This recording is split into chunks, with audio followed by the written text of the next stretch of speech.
Hi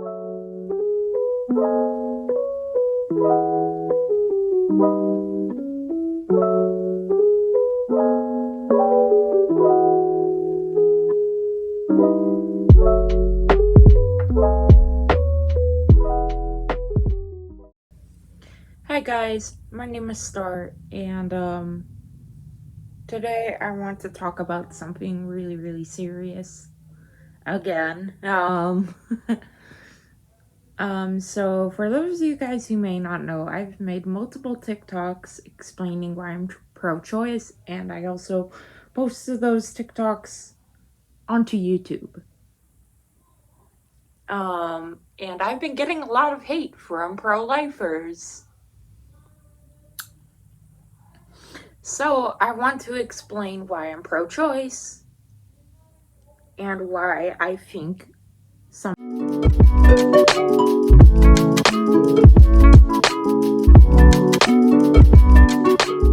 people would rightfully want an abortion, and why I have I literally have an emergency plan in my head if I ever get pregnant.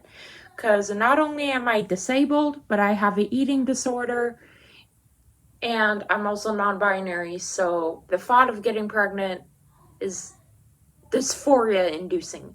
If I'm honest, if I were to get pregnant and I wasn't allowed to access abortion anywhere, I probably would kill myself if I were pregnant. And I'm not exaggerating. Dead ass. If I got pregnant and I knew there was absolutely no way for me to get an abortion, I'd kill myself. Not even kidding, I would. I 100% would. Don't give me that bullshit that you say, oh, all life is precious. Oh, really? So if all life is precious to you guys, then why don't you ever do anything about school shootings? Why don't you ever do anything about the little kids who are getting abused or raped? Why aren't you doing anything about disabled people, queer people, people of color getting hate crimed just for the way they either look or are?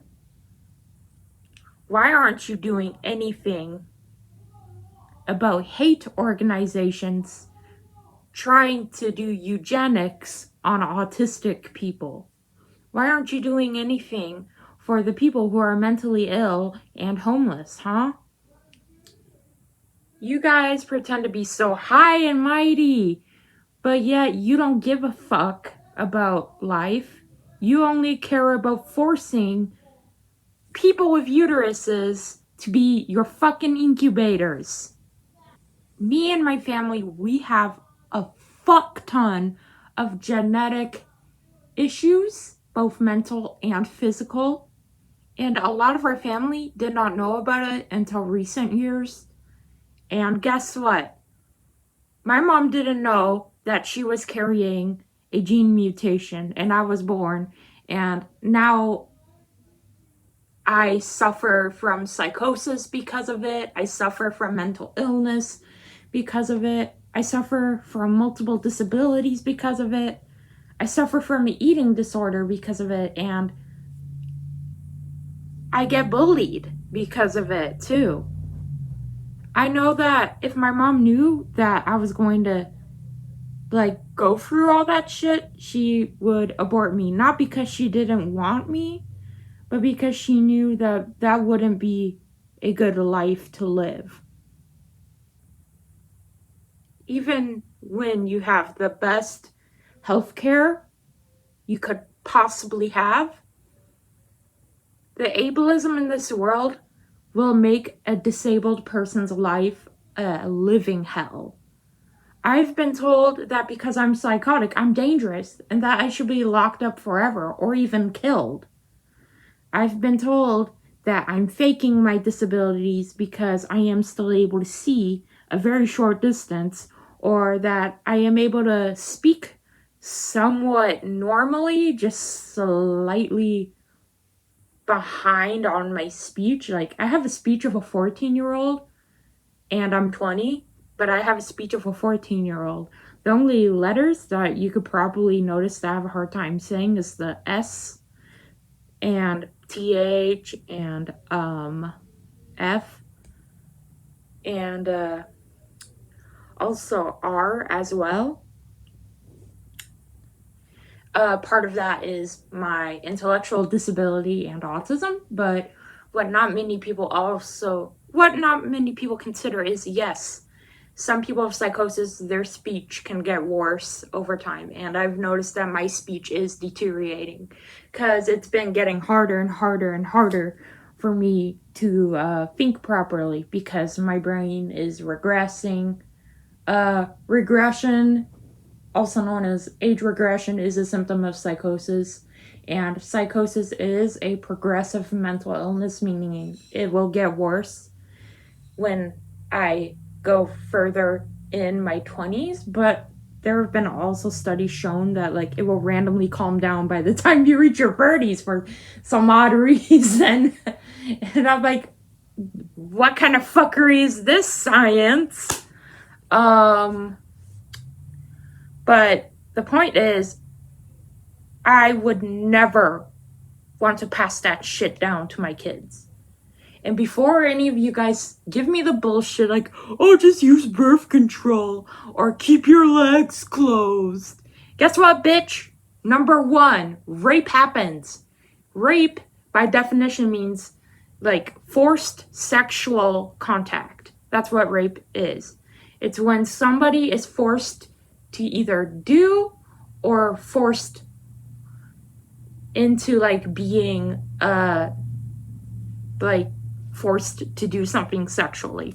That's what rape is. It's not the same as sexual harassment. Sexual harassment is basically only a sprinkle, I guess you could say, but it's still almost equally as bad. Both of those are not okay, by the way. You should never ever do both, either of them, because I've been sexually harassed before. Oh yeah, also another thing a lot of people have to deal with. Some queer people and some disabled people get fetishized for being the way they are. And for me, I get fetishized for being psychotic. And they're like, yeah, like I'm crazy. And I'm like, bitch, you really don't want a crazy person. You really don't. It's not fun for anyone involved, the crazy person themselves included. Like, you really don't, bitch. You really don't. Because one minute I could be happy and on top of the world, and the next I could be throwing shit across the room because I would be like randomly beyond pissed off for no apparent reason. So, psychosis really isn't fun. It's terrifying for all parties involved, themselves included. So yeah, psychosis can also cause bipolar disorder, so I've made the decision to like get tested every couple years to make sure that I don't have anything really, really serious like bipolar disorder or anything like that, because my family has a history of that too. So I'm more susceptible to bipolar disorder because other family members of mine have bipolar disorder, and I think there might be a history of schizophrenia too. I'm not sure.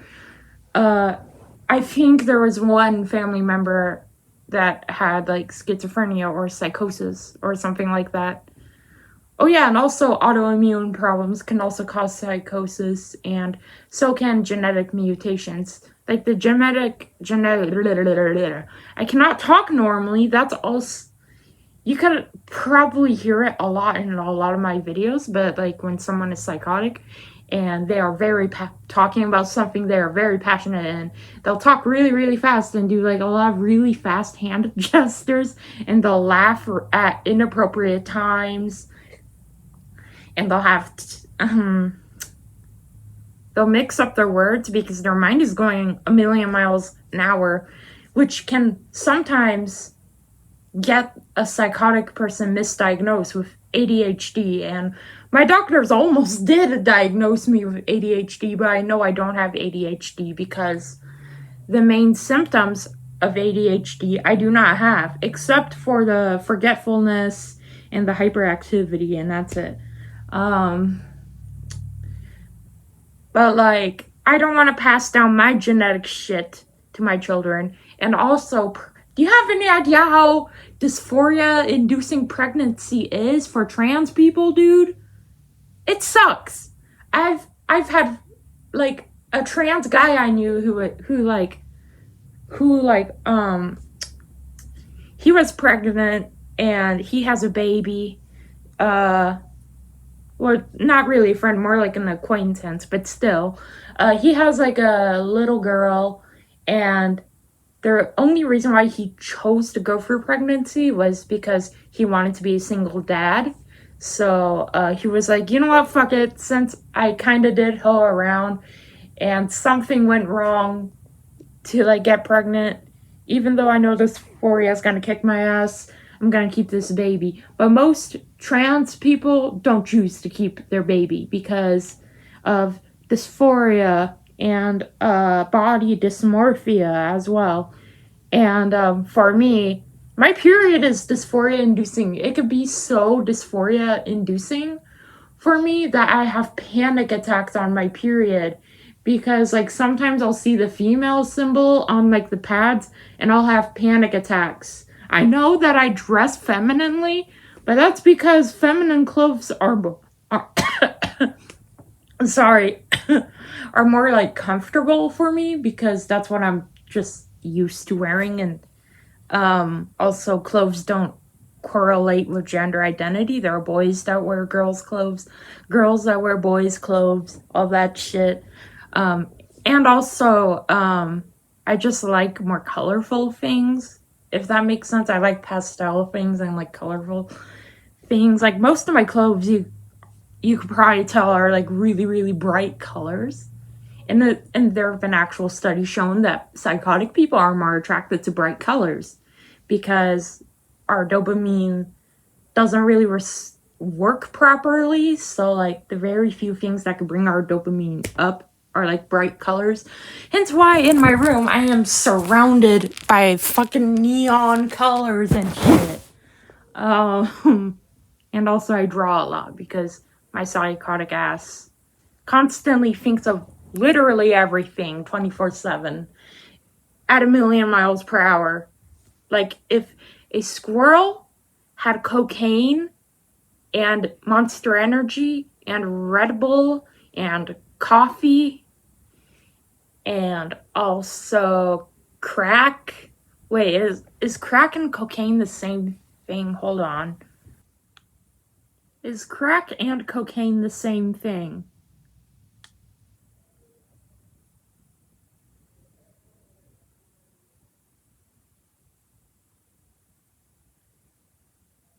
Oh, one is crystallized and one isn't.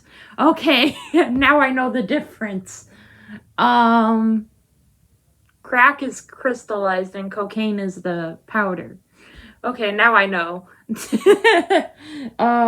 But as you could tell, it's really difficult for me to focus on one thing at a time because with my psychosis, I constantly like think like, oh my god, I want to do this, I want to do this, I want to do this, I want to do that, I want to do this, I want to do that. Oh, what the fuck is that over there? What the fuck is this over there? Oh, why am I hallucinating a giant ass spider right now?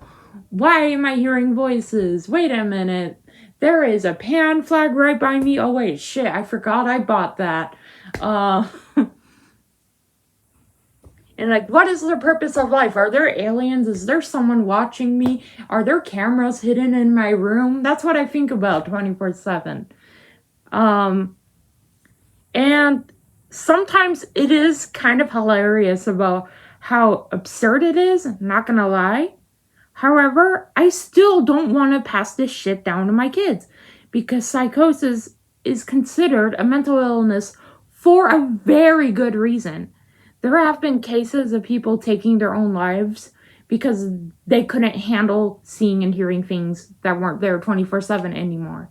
Or like they couldn't afford their medication and they end up homeless and they end up dependent on drugs. Or they die. People with psychosis are actually 10 times more likely to die from drug abuse, alcohol abuse, sexual assault, murder, a lot of really horrific shit. And sometimes well, actually, a lot of the times, most psychotic people who, like, trust in someone way too much, sometimes they get drugged against their own will. And this happens to a lot of people who are mentally ill in general, but especially to psychotic and autistic people. Plus, autistic people have been, what not many people know is that if your kid is diagnosed with autism, not only is it a neurological problem, it's also a nervous system problem. So you have to be really careful of which medications you give an autistic person, because some of them could react badly. I remember one medication that I took when I was 14, and it caused me to develop tics. And it did a lot of damage to my body. Because of that particular, like, antidepressant I think that I took, I struggle with my sleep schedule, even with the hardest and strongest sleeping pill. Sometimes my brain would just be like, go to sleep, go to sleep, go to sleep, or stay awake for 5 days straight while being psychotic. I've been on medications that caused me to have a stutter. I've been on medications that made my memory worse. And because of the amount of bad medications that I was forced to take, because at the time, like when I was like 12 or 13, when I started taking medications for my mental health shit, they didn't know as much about autism as they do now. So, like, they didn't know the physiological effects of autism, which not many people know, but yes, some autistic people do have physical symptoms with their autism. For me, it's my tics. Random bursts of pain in my whole body, headaches from sensory overload, hypersensitive hearing, hypersensitive touch, lack of feeling physical pain, lack of feeling temperature, lack of hunger, too much hunger, and a lot more. I could go on and on and on all day about this shit. And, like, now I'm just gonna show you guys the stupid ass, dumbass, crusty ass pro-lifer that left comments on one of my videos.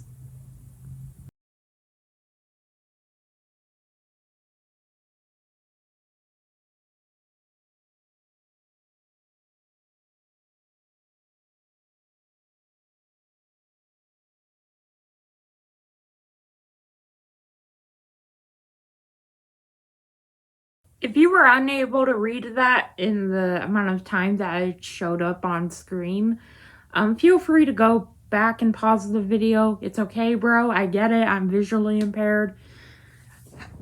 Wow, my legs hurt. But, this person made a really stupid argument, being like, oh, if the heart's beating, that means the baby's alive. Like, bitch.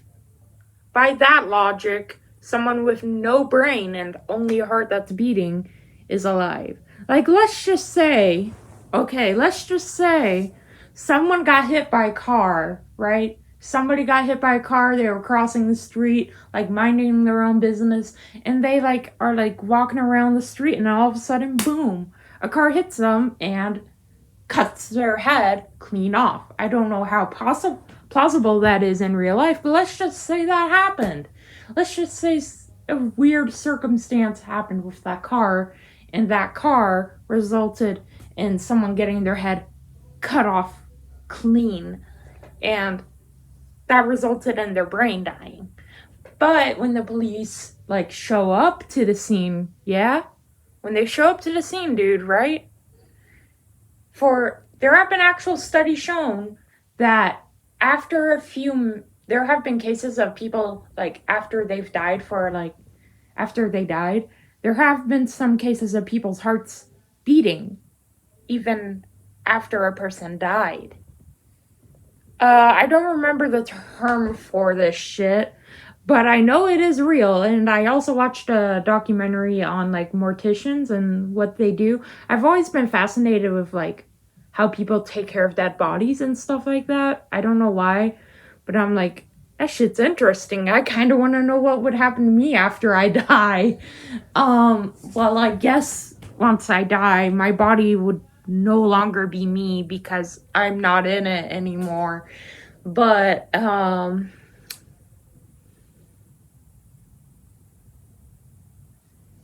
when a person dies, their brain activity stops before their heart activity does, from what I understand, right? Also, yes, people with mental illness sometimes do have a weird fascination with death, and I am one of those people. Comment down below if you guys want me to do a video of disturbing shit I know that is true. But anyway, you wouldn't say that after this person's head was cut off cleanly and their brain activity stopped, but their heart's still beating, you wouldn't say that person's alive. You would very obviously be like, yeah, that person no longer exists anymore. That person isn't alive. That person is very, very, very much dead. And they will always be dead. You can't reattach someone's head because, number one, we don't have the technology for that, I don't think. In like 10 or 20 years, I bet we will. I wouldn't be surprised if we do have the technology within like 10 or 20 years, right? But currently, right now, in the present day that we're all alive in, right? We don't have the technology for that. The closest thing we could do is probably like if the person's head wasn't cut all the way off and it was just like cut deep, but not like to the point where their head would come off. I think that person could be saved. I'm not a doctor. I do not know this shit. I might just be talking out of my ass, but I think that person might possibly be able to be brought back to life. But, so, like, yeah, the point is, the brain is what determines if someone's alive. If you want to terminate a pregnancy and there is a heartbeat but no brain activity, then go for it. Terminate the pregnancy. But if the brain is starting to have activity, that baby is alive. But there are cases where late-term abortions occur. For example, let's just say a woman or anybody with female organs goes to the doctor and they wanted to have a baby, and so they decided to keep the pregnancy. But by like say 6 or 7 months in pregnancy, when they or she or he gets a ultrasound and the doctor tells them, your baby doesn't have any internal organs. It's best if you either abort them or give birth to it, but then have a stillbirth. I think a stillbirth is when you give birth to a dead baby. I could be wrong. Anybody who's had a stillbirth, please feel free to correct me on that. Or anybody who knows pregnancy shit. I've never been pregnant, and I don't plan on getting pregnant. So I don't know anything about anything, dude. I just have some knowledge from like classes I've taken. So like I've taken child and baby and baby child development class, I think is what it's called. And health, I took like biology and not like basic like 6th grade biology that everybody tries to use as like an argument. Sorry, I'm really fidgety because I am kind of manic today. But like it's more I also took government class, so I understand specific rights that everyone in the U.S. currently has and has also had in the past. But from what I understand, the brain does not develop until way later in the pregnancy. I would say 5 or 6 months of pregnancy, if I'm correct. But there are also other instances of people getting emergency abortions, which, yes, those are a thing. Like, for example, let's just say the birth giver is pregnant and they're almost a full term. But when they get an ultrasound, the doctor is like, your baby's not going to survive through birth. Your baby's not even going to survive to be born. So it's best to terminate the pregnancy, because if your baby does survive, it will be in a lot of physical and mental pain. It would be more of a mercy to terminate it, because imagine your parents gave birth to you because they were too selfish to too selfish to consider the fact that you could be in both physical and mental pain for the rest of your life. And you are born and you have to live suffering forever as a result of their choice to give birth to you. Because they were pro-life and they believed that all people have to give birth, essentially. But you know that it would have been better if they terminated you, because if they did, you wouldn't have been through so much both physical and mental agony.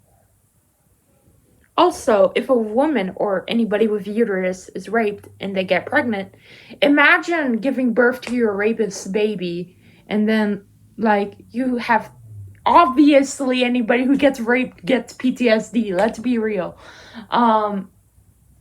If, say, you were to, give birth and your baby looked like your rapist. Imagine going to, take care of your baby, but every time you look at your baby, you relive the very violent sexual thing that happened to you every day for the rest of your life, several times a day, sometimes never sleeping or getting very little sleep.